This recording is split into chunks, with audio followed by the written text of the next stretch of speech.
Hello बच्चों, आइए प्रश्न को देखते हैं। तीन विद्यार्थियों द्वारा किसी प्रश्न को हल करने की प्रायिकता क्रमशः 1/3, 1/4, 1/5 के बराबर है। प्रश्न के हल होने की प्रायिकता ज्ञात कीजिए। प्रश्न को हल करने से पहले इसकी मुख्य अवधारणा देख लेते हैं। मुख्य अवधारणा तो इसमें हम लोग सबसे पहले बता देते हैं स्वतंत्र घटनाएं क्या होती है। जैसे मान लो कि दो घटनाएं स्वतंत्र है तो उनके बीच में संबंध क्या होता है, तो ये इसको हम लोग बताने वाले हैं। स्वतंत्र घटनाएं ए और बी स्वतंत्र घटनाएं हैं तो ए और बी के एक साथ घटित होने की प्रायिकता बराबर होती है ए के घटित होने की प्रायिकता गुणा में बी के घटित होने की प्रायिकता। मतलब एक घटना के घटित होने का प्रभाव दूसरी घटना पर नहीं पड़ता है तो वो स्वतंत्र घटनाएं कहलाती है। तो इसमें भी आप प्रश्न में भी देख सकते हो कि तीन विद्यार्थी है किसी प्रश्न को हल करते हैं, मतलब पहले के हल करने की जो प्रभाव है दूसरे पर नहीं पड़ेगा और दूसरे का प्रभाव तीसरे पर नहीं पड़ेगा। हमें तो सवाल को हल करना है, मतलब चाहे एक करे चाहे दो करे चाहे तीन करे, चाहे तीनों एक साथ कर दे चाहे दो एक साथ कर दे, तो हमें क्या करना है, प्रश्न को हल करना है। तो पूरा परिणाम हम लोग जानते हैं कि एक के घटित होने की प्रायिकता और एक के घटित नहीं होने की प्रायिकता का योग जो है एक के बराबर होता है।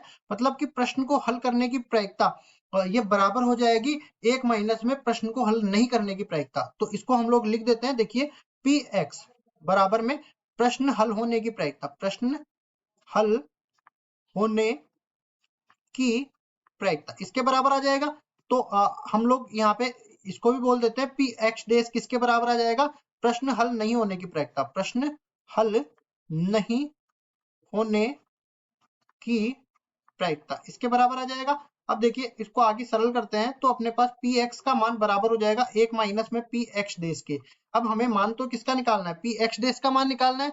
पी एक्स डेज किसके बराबर आ जाएगा, हम लोग बोलेंगे कि प्रश्न हल नहीं हुआ है, मतलब तीनों विद्यार्थियों में से किसी से भी प्रश्न हल नहीं हुआ है तो तीनों विद्यार्थियों में इस तरह से बोलते हैं। पी एस वन को बोल देते हैं विद्यार्थी वन द्वारा प्रश्न को हल करने की प्रायिकता। तो पी एस वन डेज किसके बराबर आ जाएगा, विद्यार्थी वन द्वारा प्रश्न को हल नहीं करने की प्रायिकता। इसके गुणा में आ जाएगा विद्यार्थी दो द्वारा प्रश्न को हल नहीं करने की प्रायिकता और विद्यार्थी तीन द्वारा प्रश्न को हल नहीं करने की प्रायिकता। मतलब कि कुल मिला के ये बराबर आ जाएगा P S one days intersection P S two days intersection S three days, इसके बराबर आ जाएगा। कुल मिला के ये मैंने लिख दिया है यहाँ पे। तो अब चलते हैं सवाल में। सवाल में हमें पी एस वन मतलब प्रथम विद्यार्थियों द्वारा प्रश्न को हल करने की प्रायिकता 1/3 के बराबर दे रखी है तो 1/3 के बराबर आ जाएगा। तो पी एस वन डेज का मान अगर मैं निकालना चाहूं तो पूरक परिणाम द्वारा 1 माइनस 1/3 2/3 के बराबर आ जाएगा। इसी तरह आगे बढ़ते हैं तो पी एस टू मतलब विद्यार्थी दो द्वारा प्रश्न को हल करने की प्रायिकता 1/4 के बराबर दे रखी है तो 1/4 अपने पास आ जाएगा। इसी तरह पी एस टू डेज मतलब ये पूरक परिणाम द्वारा 1 माइनस में 1/4 कुल मिला के विद्यार्थी दो द्वारा प्रश्न को हल नहीं करने की प्रायिकता आ जाएगी 3/4 के बराबर। इसी तरह पी एस थ्री विद्यार्थी तीन द्वारा प्रश्न को हल करने की प्रायिकता दे रखी है 1/5 के बराबर। तो विद्यार्थी तीन द्वारा प्रश्न को हल नहीं करने की प्रायिकता बराबर आ जाएगी 1 माइनस 1/5 मतलब 4/5 के बराबर। अब देखिए हमने कहा कि पी एक्स बराबर होगा पी एस वन डेज गुणा में पी एस टू डेज गुणा में पी एस थ्री डेज।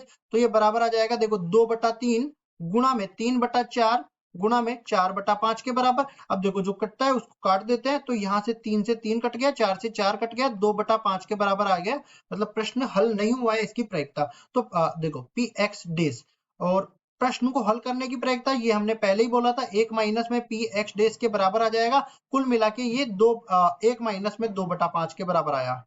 ठीक है, तो ये आया 1 माइनस में 2/5 मतलब कि 3/5 के बराबर आ गया प्रश्न को हल करने की प्रायिकता का मान और 3/5 हमारा उत्तर हो जाएगा। आशा करता हूं ये सवाल आपको समझ में आया होगा। धन्यवाद।